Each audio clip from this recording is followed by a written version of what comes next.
y'all, welcome to Restless Chipotle Kitchen. Today we're going to use these to make a fun project with the kids. Yep, gingerbread houses. So grab some candy, grab some graham crackers, and let's get started.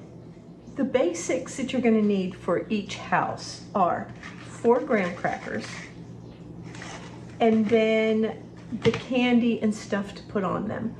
And really, when you are choosing candy, the holiday M&Ms are good. Use whatever your kids like and have a big variety. I think that's the biggest trick of the whole thing. We've used the red licorice laces, red licorice, the small peppermint canes, the little ones. Gummy bears, spice gumdrops, marshmallows, anything that you can think of that can be stuck on one of these houses comes out great.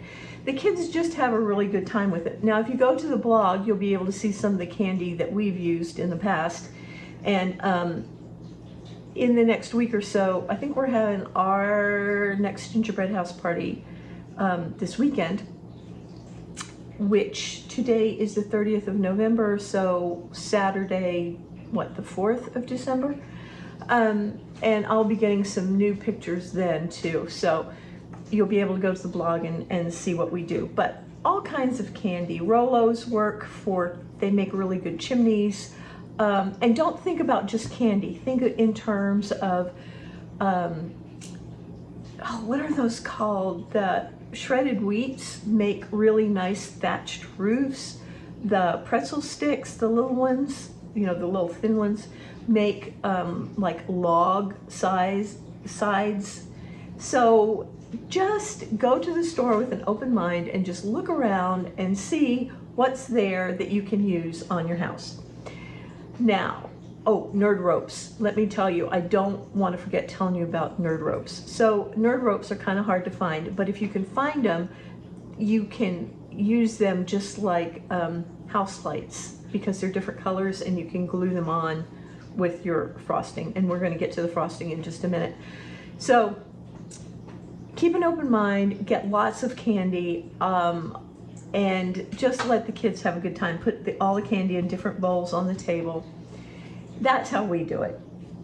One of the biggest things, I think, and the hardest things, is for the parents to step back and just let the kids have a good time. I've seen so many parents get in there and start correcting their kids for how they're doing it. Oh, you don't want to put that candy on there that way, you want to put it on this way.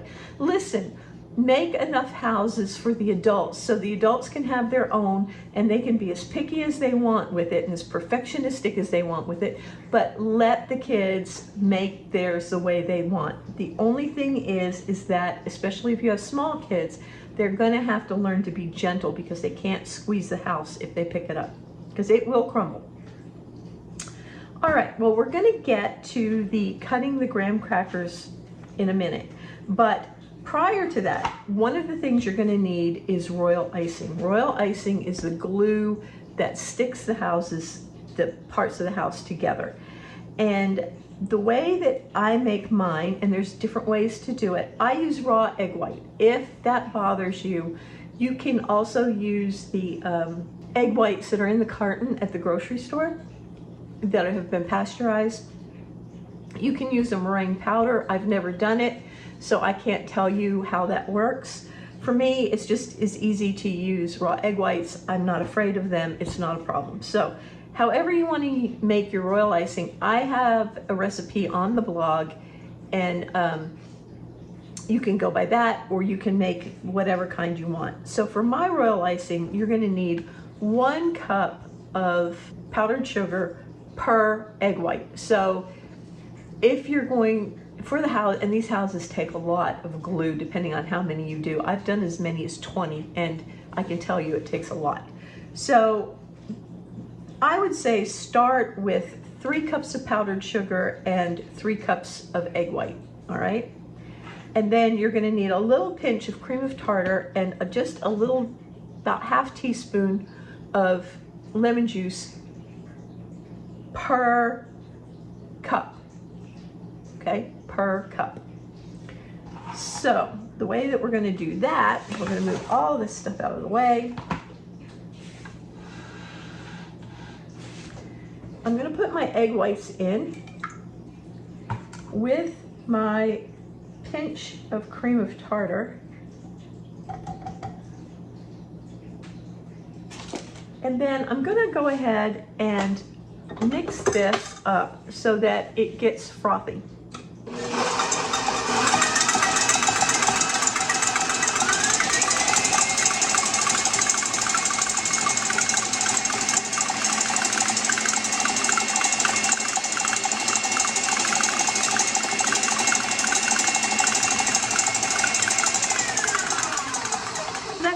That works a lot better when you've got a lot of egg whites in there. But you want to just beat it on high until it gets frothy. So let's try that again. I'm going to have to tip this up in order to get it to work right.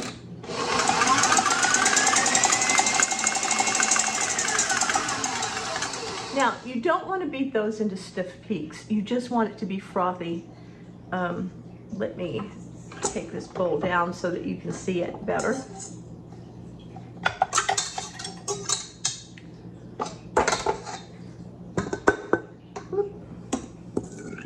Frothy, okay? Just frothy. Put that back on there. Now we're going to add our powdered sugar and ½ teaspoon of lemon juice. The lemon juice and the cream tartar just help the egg white to harden up once it's all made.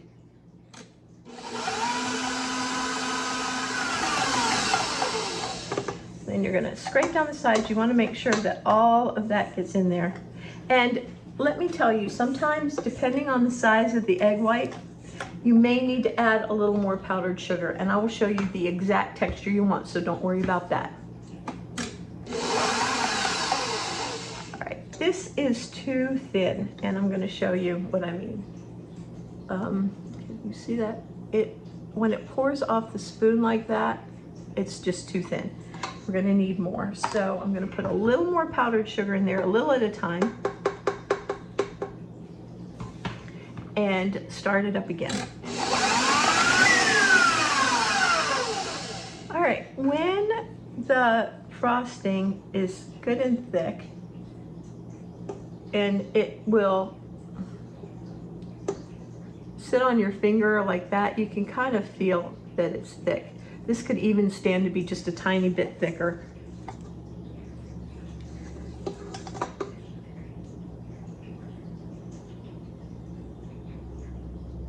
But you don't want it too thick because then it won't spread. All right, so here's our glue. And it's honestly, can you see that? Very thick. It's almost the consistency of Elmer's, to be honest, right? And it will kind of hang on it'll hang on a rubber spatula.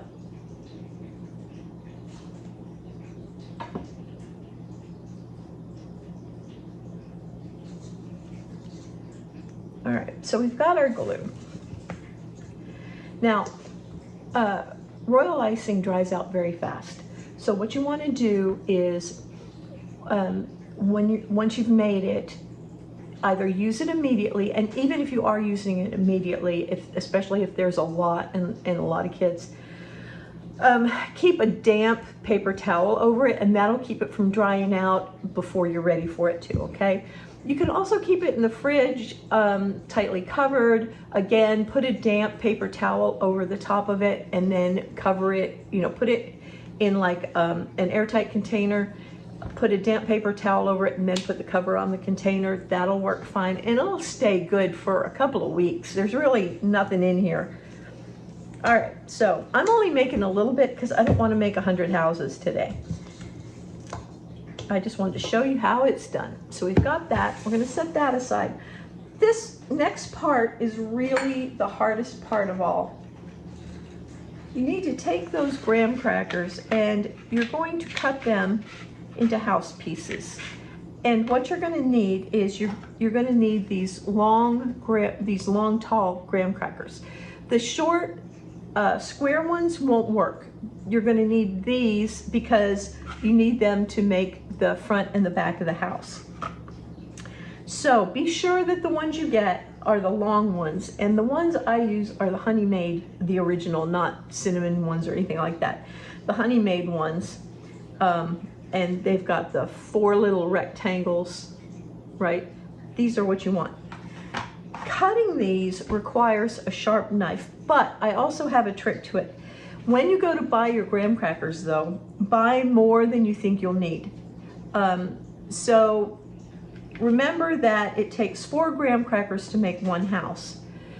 But there's some that are going to be broken when you take them out of the package. They'll be already broken. There's some that are going to break while you're cutting them.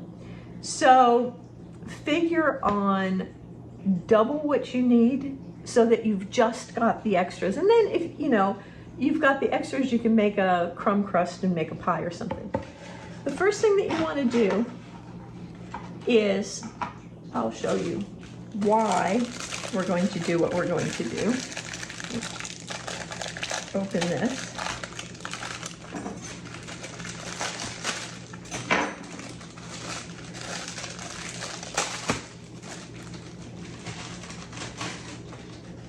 Sometimes, even with a really sharp knife, these don't cut very well. So what you're going to do is you're going to cut a angled line like that, straight down. And a lot of times when I go to cut this next one, it'll break. This one did not, so yay for that. If you can get it without breaking, but see, you've got one that broke. So one of the ways to get around that, and it doesn't work all the time, but it does work a lot of the times, is you can put these in the microwave for about 20 seconds for each. I do one at a time. Put it in the microwave for about 20 seconds. That will soften it up and make it easy to cut, and then as it cools, it'll harden back up. So let me put this in the microwave and I'll be right back. All right, this one is nice and warm. You want to make sure that there's no crumbs or anything underneath it because these are delicate. This one's nice and warm, softened it up a little bit, and you can cut right through there without it breaking. Look at that, okay? Also, I never get these sides even, I never do. So if that bothers you, you're probably too much of a perfectionist to make these, but you can be more.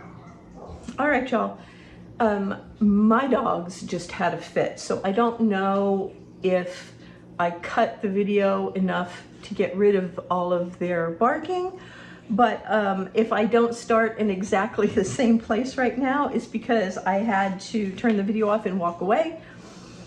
And now that I'm back, I'm not sure what I had said. So I'm gonna repeat myself probably. Anyway, so these don't have to match up perfectly, but you do want them to have that top on it like that, okay? All right. And then what you're gonna do is you're gonna take this long one and you're just gonna break it in half right at the seam so you have 2 squares. That will be the sides. And then this one will make the roof. So when we put it together, you're going to have, I'll do it this way so you can see it from the side. You're gonna have the front and the back, and then you'll have this, whoops, and that's why you need to buy more than you think you need. Just gonna take one that I'd already cut. So you'll have the front and the back, and then the side will go on like that, and then the roof will go on along this edge, just like that, okay? The only thing that you're gonna have to be careful of, you're gonna want to make these a day ahead, because once you put them together, they're gonna have to dry. So let's get started with this. get this one done, and we'll go from there. So it's probably horrible, but I use my fingers because it's easiest.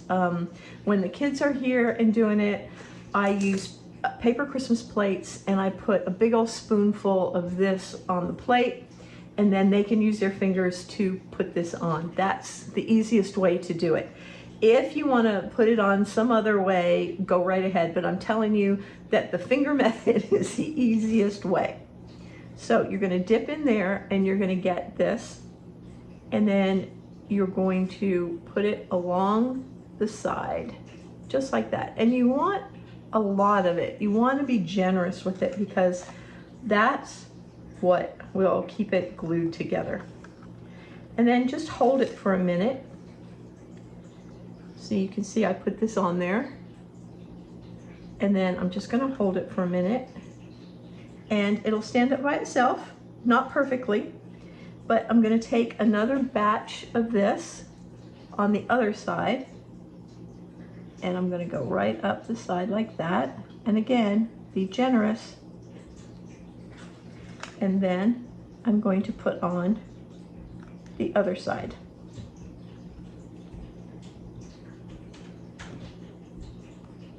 Just like that. Now I'm going to let that sit. And if I was making more houses, then I would let that sit for a minute while I went on to make more houses. Okay. Once that dries, I should probably make more houses because it's going to take a minute. Once that dries a little bit and it's a little firm, you can go in the front. You want even more frosting along the seam line. You want to cover the seams up totally. And I know it's kind of hard to see what I'm doing right now, but I'll show you when I'm done. Just go along that front seam and just cover it right up. And make sure that everything is straight, because that's how it's going to dry.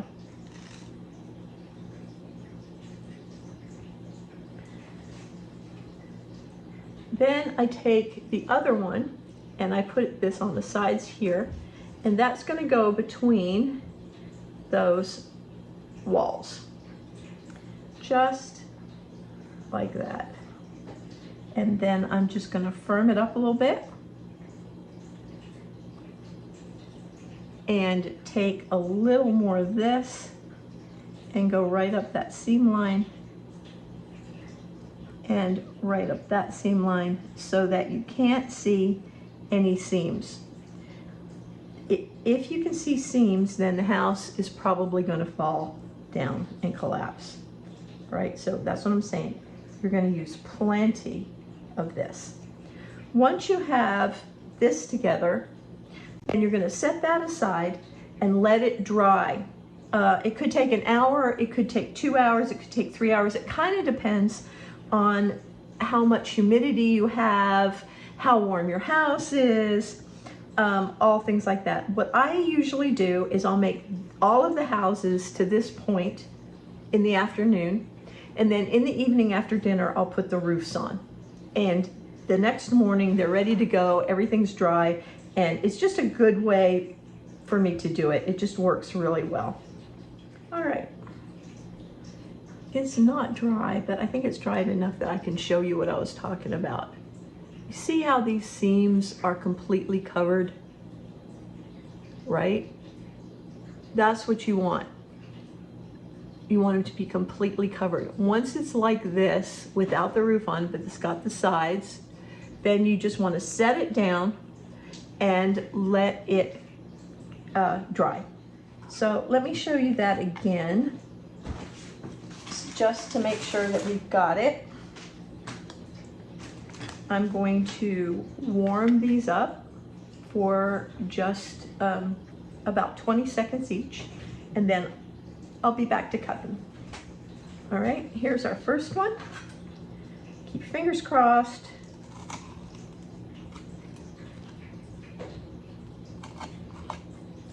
All right, set that aside and keep these scraps. Number one, you can put them in your blender or food processor and use them for crumb crusts. But they also come in handy when the kids are building the house. I've had, when my kids were a long time ago, but when we homeschooled and we were studying the Middle Ages one time, my kids made houses with flying buttresses on them from the scraps. So keeping the scraps just gives the kids one more thing to use their imaginations with. All right, you ready? You're going to cut from this middle seam to this outer edge. Straight down, don't saw it. And then from that middle seam to that outer edge, straight down, don't saw it. And see, when you soften them up in the microwave, they just cut so much better. Now I'm gonna let these cool for just a minute because they're still a little soft from the microwave, and then we'll get these going again. I'll make another one. Maybe I can get the camera on a different angle so that you can see better. When you're making these, you want to keep your cutting board pretty clean because any crumbs or anything on there will cause them to rock a little bit when you're cutting it. It can break them. All right, so I've got a different view, so maybe you can see this a little better. And what we're going to do is I'm going to put a bead of this right along here and along this edge. And see, I'm laying it on there pretty thick. And then I'm going to take this and I'm going to put it right there. Now, it doesn't matter if you put these on the outside like that or on the inside like that. They just need to go on there. Okay. And now we're going to do the same thing to the other side. I'm just going to put this in a thick layer right there. See how thick that is? And I'm going to put it right here on the other side of the house. And then I will put a line here and a line here. And I will push that right onto that. So I made this one just slightly different than the other one in that the walls are actually attached on the inside, and this one they're attached on the outside. It doesn't make any difference, okay? It's just sometimes I do it one way and sometimes I do it another. I really don't even think about it. Then you're gonna let that sit for a little bit because you want it to dry a little and stabilize. And when you put the walls on, if you didn't notice, I just pressed gently just to make sure that it gets a good, strong adhesion. Okay, now this has set enough that I can add the extra frosting. I have never done this while trying to do video, so this is not easy because I'm having to watch and make sure you can see what I'm doing, and I'm making a mess. And also make sure that I get everything in the right spot. Just along the side like that and along the side like that. Once you've got them like that, you need to let them dry.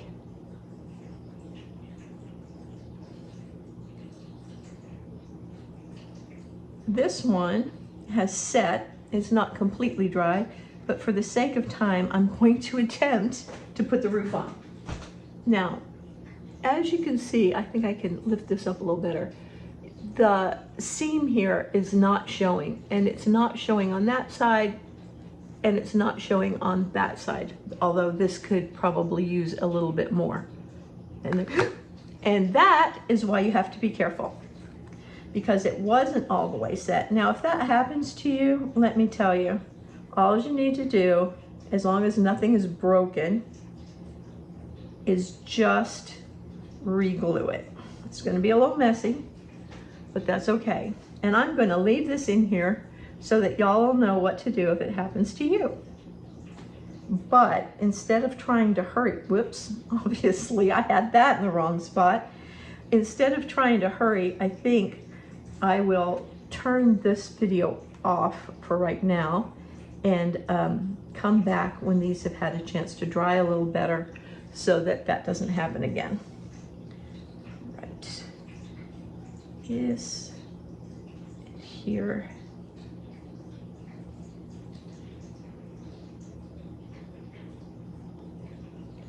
Go press this into here.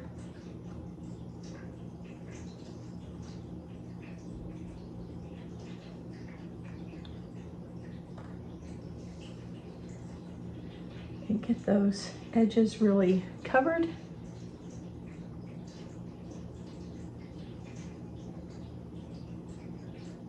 All right, I'm going to leave these here to dry and then I'll be back. All right, y'all, so these have sat and the sugar it's dull and it's hard to the touch. So you still need to be delicate with them, no squeezing, but you can feel pretty comfortable about putting the wreath on now. Now, these wreaths are tricky because they don't always fit exactly right up to the peak. And it works better if you put this vertically. So instead of putting it like that, you're going to put it like that, okay? Take my paper towel out of there. And you're going to do the very same thing. You're going to put a thick layer of frosting. Mind my fingers, I'm sorry. It's just, I'm telling you, once you do these, you'll know it's the easiest way. And then you're just going to attach them to the house very carefully. And move that frosting around so that everything is attached and covered with a good layer of frosting. No seams showing, okay? Then you're going to do the very same thing to the other side. And the thicker you can get the frosting stuff on there, the royal icing, right along the edge like that, the better off you're going to be. So we're going to take it like that and just put it right in there like that.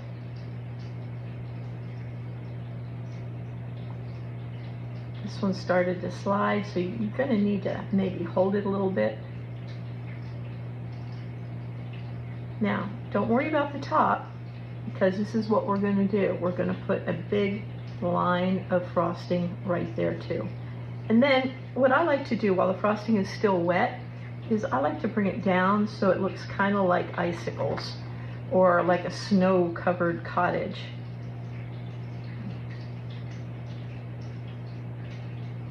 There.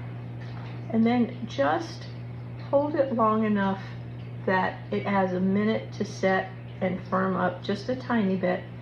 A blow dryer can be really helpful with this, by the way. I just forgot to get mine. And then set it aside, and you're not going to touch it until it's time to put the candy on. All right? We're going to do the same thing with this one.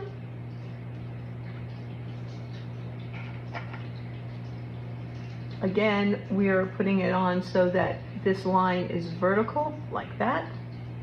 A thick layer of frosting on both sides.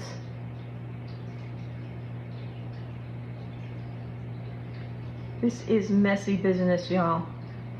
Lay that in like that. Hold it just a little bit and help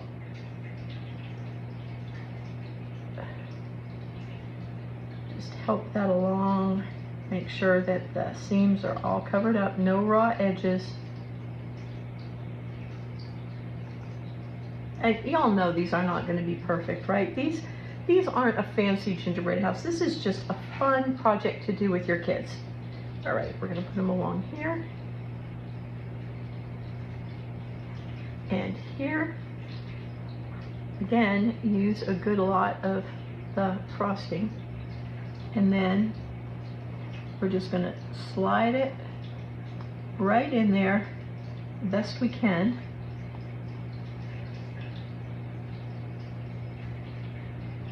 Without messing the other one up. And then hold it and put a good batch of the royal icing right here in the middle to cover up. Remember, raw edges are bad. Raw edges will mean that your house is very delicate and apt to fall apart. So be sure to cover up all those raw edges just like that.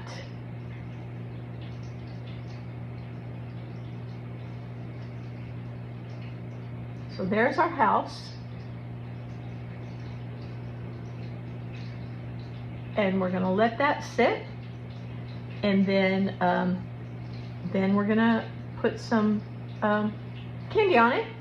And you can see how it goes.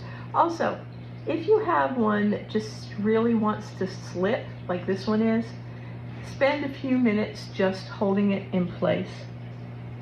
Sometimes that's all it takes. Sometimes it takes a bit more of the frosting. But this one is wanting to slip really bad, so I'm just going to hold this in place for a little bit. Adjust it a little bit. And again, this is why you want to make extras, because sometimes no matter what you do, it's just not going to work. This one I think is, but it's going to take some coaxing. All right, I'm going to leave that there. It's kind of ski-hawed, but I guess that house got hit with a tornado or something. All right, we're going to leave that there, and I will come back, wash my hands, and talk to y'all in a few minutes. Once this is set, we'll put our candy on. All right, y'all, look, there are pretty sturdy now. You still can't push on them or anything like that, but you can pick them up and move them around and like that. Now I'm gonna put, I don't have a lot of candy to put on the houses right now because I haven't really bought any for that, but I'm at least gonna put a little bit on there just to show you how it's done. And you know you can do, I know you know how to put candy on these things.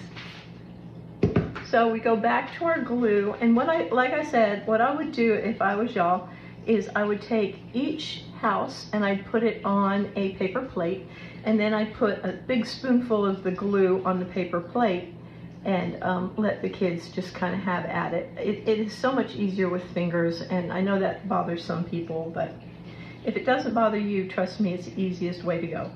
So once you get the glue on, or the frosting as the case may be, because this is not glue, I don't want anybody getting mixed up and thinking it's Elmer's, then you can just put, then you can just gently put the candies on. You'll need wet, wet frosting for that. And when it comes to something like this, I like to put it on by adding it to the house and then putting the candies on top of that. So we've got that. And I think on this one, I'll make a chimney. So in order to do that, I'm going to put a big glob of glue there, and not glue, frosting. And I'll just press it on the top, and I'll get another one and press it and put a glob of frosting on that and press it on the top.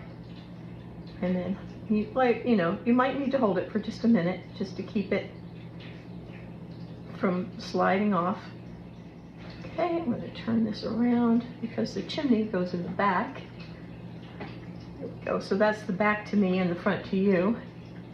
And then I'm just going to brush a little bit of glue on the sides of the house, or on the sides of the roof.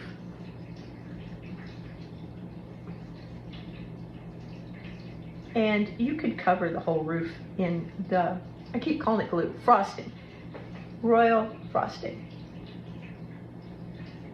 And then I'm just going to sprinkle some sprinkles on top of that.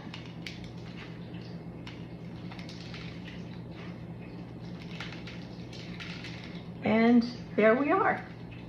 I'm going to hold this one up. The candy is stuck to the top with the royal icing. As it dries, it will become firmer. If you want to put a window on, you would just, I like to roll out the yellow gumdrops and so they're square, and then just stick them on with some royal icing. But this is how you do it. All right, let me clean up my mess and we'll chat for a minute. So, what do you think, y'all? Aren't they cute? I mean, when they're all done, definitely go over to the blog and take a look at the finished ones that my kids did, because they are adorable.